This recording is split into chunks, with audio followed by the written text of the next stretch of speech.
The Equal Opportunity Book Box is a monthly subscription service for diverse children's books.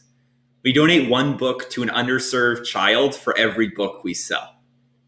Hi, I'm Jacob. I'm studying social policy. I've been selling books online from my garage since I was 15. As you can see, it gets pretty cold in there.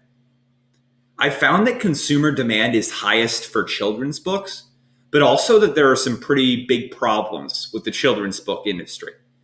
And I want to introduce you to someone who has personal experience with those problems. This is Mari on the left. Growing up, she owned just 3 books, one of which she read so much the pages disintegrated. That book that Mari read over and over again was about a girl named Mafalda. Mari read that book so often because Mafalda was a young Latina girl who reminded Mari of herself. It was the one book Mari could find that looked like her. Today, several decades later, children's books still don't look like the kids that are reading them. There is a giant unmet need for representative books. For years, the publishing industry has failed to adjust their business model to account for the changing demographics in this country. And this unmet need, it's allowed for racism, homophobia, and ableism to fester. Because it's not just an unmet need for underrepresented kids. It's an unmet need for all kids. Children's books are windows because they can show kids from homogenous communities what the real world looks like. Research shows that realistic books increase tolerance and inclusion. I learned about these problems in a social policy class I took here at Northwestern 2 years ago. And stuck back in my childhood bedroom last March in quarantine, I wanted to do something about it. So I took my spring quarter housing refund and started the Equal Opportunity Book Box. Each of the stories included in our monthly box features a character of color, an LGBTQ plus character, and or a disabled character.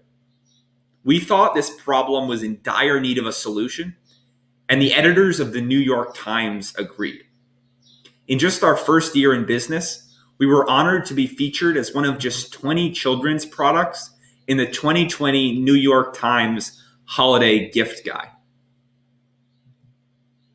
Over our first 11 months, we have moved from my freezing garage to a full-blown distribution warehouse, and we've generated over $340,000 in sales with thousands of happy customers. For every book we sell, we donate one book to a child attending a Title I school through our partnership with Chicago nonprofit Bernie's Book Bank. And to date, we've donated over 23,000 books to these kids. Our average customer stays for 9 months, which is significantly above the industry average. And our lifetime value to customer acquisition cost ratio is also extremely favorable, meaning we're poised to grow rapidly. And the market is also growing rapidly. Within the larger children's book industry, there's about $3 billion in sales every year. And the fastest growing category within that industry is the type of books that we sell. So how do we plan to grow within our market?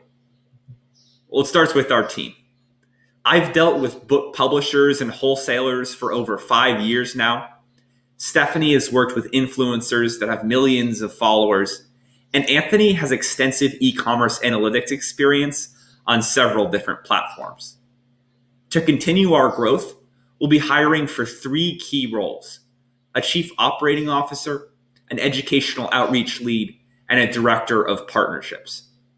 After graduation, I'll be staying on full time to manage this team and take the Equal Opportunity Book Box to the next level. Over the next 12 months, we have an aggressive growth strategy to implement the funding from this competition. First, we intend to greatly increase our impact and our marketing spend in the teacher community. We found that teachers are some of our biggest advocates, and they have classrooms that are getting more and more diverse. Our cost of customer acquisition is also significantly lower in that market.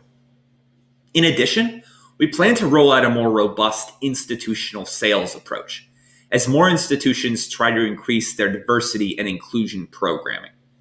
The first part of that initiative is a school fundraiser program wherein parents can raise money for their child's school by purchasing one of our boxes, similar to a traditional coupon book fundraiser, but for a good cause.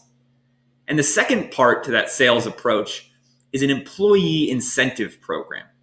We've heard from companies as large as Hulu inquiring about such a program, and we think there's a big market desire for it.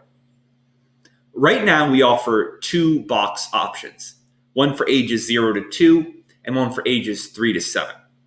Over the next year, we want to expand our age range to include ages 7 to 12. Currently, we get all of our books from publishers and wholesalers, but we think there's still a big gap in the market that our brand can fill.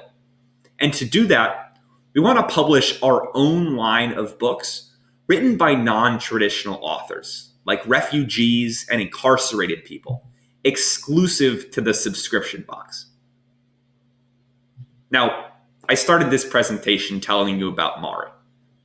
Mari was so inspired by that Mafalda book that she grew up to become a professor of Mexican literature.